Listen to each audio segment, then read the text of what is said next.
여러분 안녕하십니까, 진성호입니다. 여의도에 또 하나의 핵폭탄이 터집니다. 자, 조국혁신당의 조국 대표 대법원에 자신의 선고를 연기해달라고 요청했지만 대법원은 이를 묵살했습니다. 그리고 예정대로 오늘 조국의 3심 확정 판결이 나옵니다. 1심, 2심은 징역 2년형, 대법원에서도 그대로 징역 2년형이 될 가능성이 대단히 높습니다. 자, 조국 대표의 이 대법원 확정 판결이 중요한 이유는 이재명 더불어민주당 대표 때문입니다. 지금 윤석열 대통령의 계엄 정국입니다.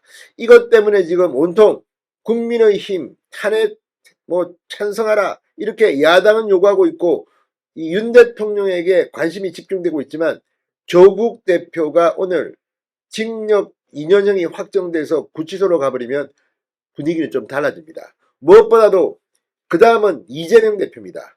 자, 지금 이재명 더불어민주당 대표는 선거법 재판 1심에서 징역형 집행유예를 받았습니다. 벌금 100만 원만 나와도 대통령 선거에 출마할 수 없는데 징역형이 나온 겁니다. 자, 이재명 대표의 2심 판결은 빠르면 내년 2월, 3월쯤 이루어질 겁니다. 이렇게 되면 분위기가 바뀝니다.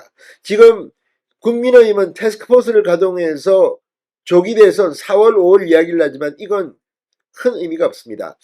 아마도 윤석열 대통령은 하야 퇴진하지 않을 겁니다. 또한 이 장동혁 국민의힘 최고위원의 말처럼 구속 상태라 하더라도 대통령직은 유지됩니다. 권한도 쓸 수 있습니다. 그동안 개헌 작업을 해야 된다고 말합니다. 실제로 지금이야말로 대한민국 개헌을 할 1987년 이후 그 체제를 한 번도 바꾸지 않았습니다. 절호의 기회입니다. 그때까지 윤 대통령은 버텨야 합니다.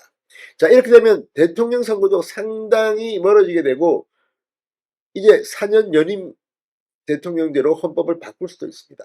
그런데 이런 데 대한 이야기는 하지 않고 지금 계속 윤 대통령이 언제 퇴진하냐, 언제 탄핵하냐 이거에 관심을 갖는 국민의힘은 너무 근시안적 태도라 아니할 수 없습니다. 오늘 조국 대표의 대법원 판결 선고가 관심을 끄는 이유는 야권의 지형을 재편할 수 있기 때문입니다. 자, 만에 하나, 이건 뭐 확률이 거의 없는 거지만 파기환송된다면, 그렇게 되면 이재명의 경쟁자가 하나 생기는 겁니다. 이래저래 조국의 대법원 판결 곧 있습니다. 관심이 집중되고 있습니다. 조국은 어떻게 될까요? 그동안 정말 많이 설쳤습니다. 진성호의 융단 폭격 시작합니다. 조국 대표를 융단 폭격합니다. 자, 지금 윤 대통령 탄핵 정국 속에 빠르면 내년 상반기에 대통령 선거가 치러질 것이다. 지금 여당의 태스크포스 스케줄에 따르면 그렇습니다. 그런데 조국이 일단 아웃될 것 같습니다. 자, 자녀 입시 비리와 청와대 감찰 무마 등의 혐의 아주 죄질이 안 좋습니다. 조국 의원 지금 대법원 판결을 앞두고 있습니다.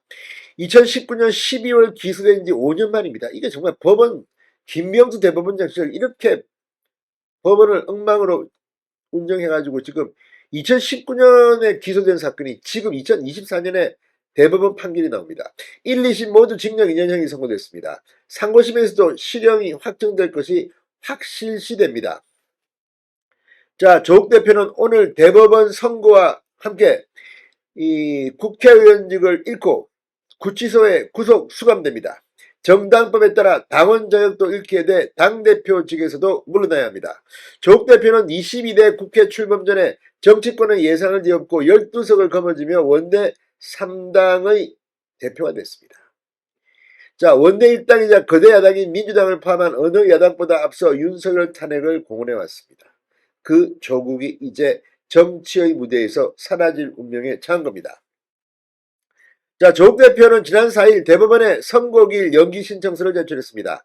비상계엄 사태를 수습하고 탄핵 선봉장 역할을 매듭짓기 위한 시간 확보 이런 취지로 이유를 냈습니다. 이것도 웃기는 겁니다. 아니, 지금 대한민국의 정치인들의 문제는 나 아니면 안 된다. 아이, 이재명도 뭐 나 아니면 안 된다. 재판 못 나가겠다.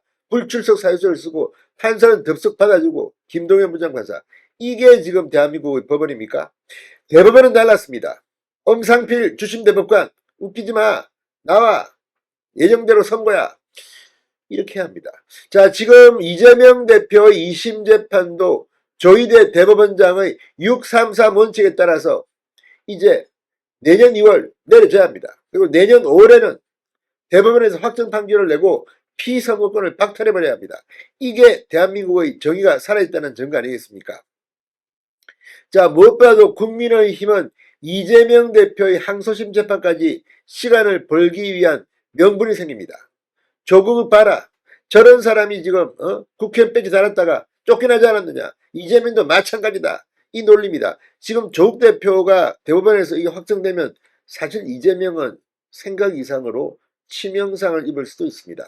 물론 워낙 저들은 얼굴이 두꺼워서 아이고 뭐 조국은 조국이고 나는 나다. 빨리빨리 대선하자 하고 말할지도 모르지만 다릅니다.